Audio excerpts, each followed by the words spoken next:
Une recette extra simple de mousse au chocolat servie avec une crème anglaise aux éclats de pistache, ce qu'il y a de meilleur pour petits et grands. Pour la mousse au chocolat, première étape, on fait fondre le chocolat avec le beurre au bain-marie. Lorsqu'il est bien fondu, on le mélange pour bien incorporer le tout. Ensuite, on prépare les blancs en neige. Donc on clarifie les œufs, c'est-à-dire tout simplement séparer les blancs des jaunes. On monte les blancs en neige très fermes avec le sucre en poudre.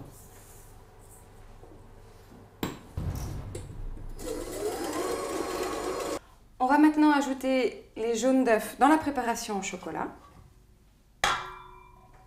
ce qui va lui apporter du corps.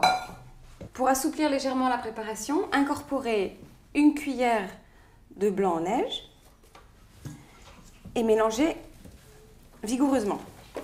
On incorpore maintenant le reste délicatement. Lorsque la mousse est bien mélangée, on la verse maintenant dans les verrines.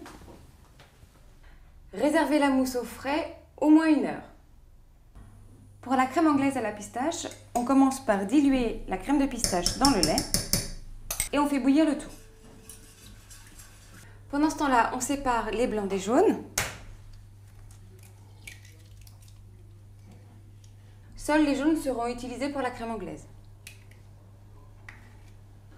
Une fois que les jaunes sont posés sur le sucre, attention de ne jamais les laisser stagnants. C'est-à-dire qu'il faut mélanger tout de suite, sinon les cristaux de sucre vont cuire les jaunes d'œufs. Une fois que le lait est bouillant, le verser sur les œufs blanchis. Bien mélanger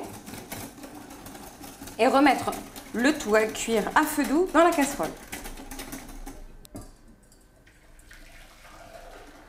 On cuit la crème anglaise à feu moyen tout en remuant à la maryse en incorporant de l'air pour pas que la température monte trop fort. On appelle ça vanner. Toute la difficulté de la crème anglaise, c'est qu'il ne faut pas monter trop la température, c'est-à-dire ne pas excéder 84 degrés, sinon on coagule les jaunes.